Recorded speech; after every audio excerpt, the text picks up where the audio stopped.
ಮಧ್ಯಪ್ರಾಚ್ಯದಲ್ಲಿ ಉದ್ವಿಗ್ನತೆ ಮುಂದುವರೆದಿದೆ. ಇರಾನ್ನ ಖಾರ್ಗ್ ದ್ವೀಪದ ಮೇಲೆ ಅಮೆರಿಕ ದಾಳಿ ಮಾಡಿದೆ ಎಂಬ ಸುದ್ದಿ ಮಾರ್ಚ್ 14ರ ಬೆಳಗ್ಗೆ ಬಂತು.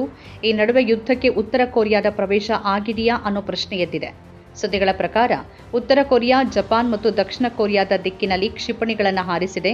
ಉತ್ತರ ಕೊರಿಯಾ 15,000 ಕಿಲೋಮೀಟರ್ ವರೆಗಿನ ವ್ಯಾಪ್ತಿಯ ಕ್ಷಿಪಣಿಗಳನ್ನು ಹೊಂದಿದೆ. ಬ್ಯಾಲಿಸ್ಟಿಕ್ ಕ್ಷಿಪಣಿ ದಾಳಿಯಾಗಿದ್ದರೆ ಉತ್ತರ ಕೊರಿಯಾ ನೋಡಾಂಗ್ ಎಂಬ ಬ್ಯಾಲಿಸ್ಟಿಕ್ ಕ್ಷಿಪಣಿಯನ್ನು ಬಳಸಿರುವ ಸಾಧ್ಯತೆ ಇದೆ ಅಂತ ಹೇಳಲಾಗ್ತಿದೆ.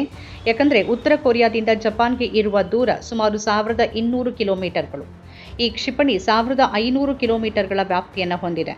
ಮತ್ತೊಂದೆಡೆ ಜಪಾನ್ ಉತ್ತರ ಕೊರಿಯಾದಿಂದ ಬ್ಯಾಲಿಸ್ಟಿಕ್ ಕ್ಷಿಪಣಿಯಂತ ಏನೋ ಒಂದನ್ನು ತನ್ನ ಕಡೆ ಹಾರಿಸಿದೆ ಅಂತ ಹೇಳ್ತಿದೆ.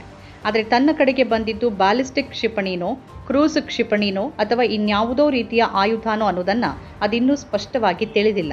ಕೇವಲ 2 ದಿನಗಳ ಹಿಂದೆ ಮಾರ್ಚ್ 10ರಂದು ಉತ್ತರ ಕೊರಿಯಾ ಸರ್ವಾಧಿಕಾರಿ ಕಿಮ್ ಜಾಂಗ್ ಉನ್ ಕ್ರೂಸ್ ಕ್ಷಿಪಣಿಯನ್ನು ಪರೀಕ್ಷಿಸಿದ್ರು. ತಾನೂ ಕೂಡ ಮಧ್ಯಪ್ರಾಚ್ಯ ಯುದ್ಧವನ್ನು ಮಾಡಬಹುದು ಅಂತ ಅಮೆರಿಕಕ್ಕೆ ಉತ್ತರ ಕೊರಿಯಾ ಪದೇ ಪದೇ ತೋರಿಸಲು ಪ್ರಯತ್ನಿಸ್ತಿದೆ. ಇರಾನ್ನೊಂದಿಗೆ ಮಾಡಿದಂತೆ ನಮ್ಮ ಮೇಲೆ ಒತ್ತಡ ಹೇರಲು ಸಾಧ್ಯವಿಲ್ಲ ಅಂತ ಅದು ತೋರಿಸಲು ಪ್ರಯತ್ನಿಸ್ತಿದೆ. ಉತ್ತರ ಕೊರಿಯಾ ಹಾರಿಸಿದ ಕ್ಷಿಪಣಿಗಳು ಸಮುದ್ರಕ್ಕೆ ಬಿದ್ದಿವೆ ಅನ್ನೋ ವರದಿಗಳು ಇವೆ.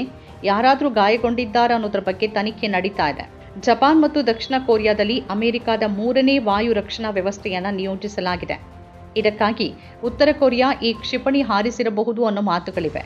ದಕ್ಷಿಣ ಕೊರಿಯಾ ಮತ್ತು ಜಪಾನ್ ಎರಡೂ ಅಮೆರಿಕದ ಸಾರ್ವಕಾಲಿಕ ಪಾಲುದಾರ ದೇಶಗಳಾಗಿವೆ. ಬ್ಯಾಲಿಸ್ಟಿಕ್ ಕ್ಷಿಪಣಿ ದಾಳಿಯನ್ನು ನಿಲ್ಲಿಸಲು ವಾಯು ರಕ್ಷಣಾ ವ್ಯವಸ್ಥೆ ಬಹಳ ಮುಖ್ಯ. ವಾಯು ರಕ್ಷಣಾ ವ್ಯವಸ್ಥೆ ತಮ್ಮ ಕ್ಷಿಪಣಿಗಳನ್ನು ಪತ್ತೆ ಮಾಡಬಹುದೇ ಅಂತ ಉತ್ತರ ಕೊರಿಯಾ ಪರೀಕ್ಷಿಸಲು ಪ್ರಯತ್ನಿಸುತ್ತಿರುವಂತಿದೆ. ಕೇವಲ 2 ದಿನಗಳ ಹಿಂದೆ ಉತ್ತರ ಕೊರಿಯಾದ ಅಜ್ಞಾತ ಸ್ಥಳದಲ್ಲಿ ಕಿಮ್ ಜಾಂಗ್ ಉನ್ ತಮ್ಮ ಮಗಳ ಜೊತೆಗೆ ಚೋಹ್ಯೋನ್ ನೌಕಾ ವಿಧ್ವಂಸಕ ಕ್ರೂಸ್ ಕ್ಷಿಪಣಿ ಉಡಾವಣೆಯನ್ನು ವೀಕ್ಷಿಸಿದ್ರು. ಉತ್ತರ ಕೊರಿಯಾ ಪರಮಾಣು ಶಸ್ತ್ರಸಜ್ಜಿತ ದೇಶವಾಗಿರೋದ್ರಿಂದ ಇದು ಪ್ರಚೋದನಕಾರಿ ಕೃತ್ಯಾನ ಅನ್ನೋ ಅನುಮಾನವೂ ಮೂಡಿದೆ.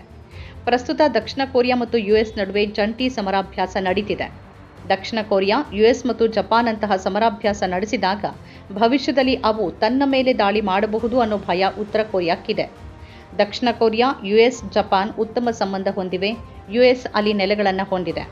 ಜಪಾನ್ ತಾಂತ್ರಿಕವಾಗಿ ಮುಂದುವರಿದ ದೇಶ ಮತ್ತು ಜಪಾನನ್ನು ಯುಎಸ್ ಸಂಪೂರ್ಣವಾಗಿ ರಕ್ಷಿಸುತ್ತೆ. ಚೀನಾ ಕೂಡ ಈ ಪ್ರದೇಶದಲ್ಲಿ ಗಣನೀಯ ಪ್ರಾಬಲ್ಯ ಹೊಂದಿದೆ. ಉತ್ತರ ಕೊರಿಯಾ ಚೀನಾದೊಂದಿಗೆ ಚೆನ್ನಾಗಿ ಹೊಂದಿಕೊಳ್ಳುತ್ತೆ. ಈಗಾಗಿರೋದನ್ನು ಪ್ರಚೋದನೆ ಅಥವಾ ಉದ್ದೇಶಪೂರ್ವಕ ಕ್ಷಿಪಣಿ ಉಡಾವಣೆ ಅಂತ ಪರಿಗಣಿಸಿದ್ರೆ ಅದು ಪರಿಣಾಮ ಬೀರಬಹುದಾ? ಎರಡೂ ದೇಶಗಳು ಮಾತುಕತೆಗೆ ಮುಂದಾಗತ್ತಾ ಅಥವಾ ಎರಡೂ ದೇಶಗಳ ನಡುವಿನ ಸಂಬಂಧಗಳು ಮತ್ತಷ್ಟು ಹದಗೆಡತ್ತಾ? ಈ ಕ್ಷಿಪಣಿಗಳನ್ನು ಉದ್ದೇಶಪೂರ್ವಕವಾಗಿ ಹಾರಿಸಲಾಗಿದೆಯಾ ಅಥವಾ ಇದು ಅಭ್ಯಾಸದ ಒಂದು ಭಾಗನಾ? ಉತ್ತರ ಕೊರಿಯಾ ಇನ್ನೂ ತಾನೇನು ಮಾಡ್ತಿದ್ದೀನಿ ಅಂತ ಬಹಿರಂಗವಾಗಿ ಹೇಳಿಲ್ಲ. ಈಗ ಎಲ್ಲ ರೀತಿಯ ಊಹಾಪೋಹಗಳು ಮಾತ್ರ ಹರಡಿವೆ. ಇದರ ಬಗ್ಗೆ ಕೂಲಂಕುಷ ತನಿಖೆ ಮಾಡೋಕೆ ಜಪಾನ್ ಒಂದು ತಂಡವನ್ನು ರಚಿಸಿದೆ ಅಂತ ವರದಿಗಳಿವೆ. ಮಧ್ಯಪ್ರಾಚ್ಯದಲ್ಲಿ ಉದ್ವಿಗ್ನತೆ ಹೆಚ್ಚುತ್ತಿರುವ ಸಮಯ ಇದು. ಈ ಹಂತದಲ್ಲಿ ಉತ್ತರ ಕೊರಿಯಾ ಕೂಡ ಯುದ್ಧಕ್ಕಿಳಿದ್ರೆ ಈ ಸಂಘರ್ಷ ಯಾವ ದಿಕ್ಕಿನಲ್ಲಿ ಸಾಗಬಹುದು ಅಂತ ಊಹೆ ಮಾಡೋದಕ್ಕೂ ಸಾಧ್ಯವಿಲ್ಲ. ನಮ್ಮ ಕಾರ್ಯಕ್ರಮಗಳನ್ನು ನೀವು ನೋಡ್ತಾ ಇದ್ರೆ ನಮ್ಮ ಚಾನೆಲ್ ಅನ್ನ ಸಬ್ಸ್ಕ್ರೈಬ್ ಮಾಡಿ, ಪಕ್ಕದ ಬೆಲ್ ಐಕಾನ್ ಒತ್ತಿ ನಮ್ಮನ್ನ ಬೆಂಬಲಿಸಿ. ಹಾಗೆ ನಮ್ಮ ಕಾರ್ಯಕ್ರಮಗಳನ್ನ ಲೈಕ್ ಮಾಡಿ, ಕಮೆಂಟ್ ಮಾಡಿ, ಅದನ್ನ ಬೇರೆಯವರಿಗೂ ವಾಟ್ಸ್ಆಪ್ ಮೂಲಕ ಶೇರ್ ಮಾಡಿ. ನೀವು ಹೀಗೆ ಮಾಡಿದಾಗ ನಮ್ಮ ಚಾನೆಲ್ ಇನ್ನಷ್ಟು ಮತ್ತಷ್ಟು ಜನರಿಗೆ ತಲುಪಲು ನೀವು ನಮ್ಮೊಂದಿಗೆ ಸಹಕರಿಸಿದ ಹಾಗಾಗುತ್ತೆ. ಇದು ನೀವು ಯಾವುದೇ ಖರ್ಚಿಲ್ಲದೆ ಕೆಲವೇ ಸೆಕೆಂಡುಗಳಲ್ಲಿ ನೀಡಬಹುದಾದ ಸಹಕಾರ. ಧನ್ಯವಾದಗಳು.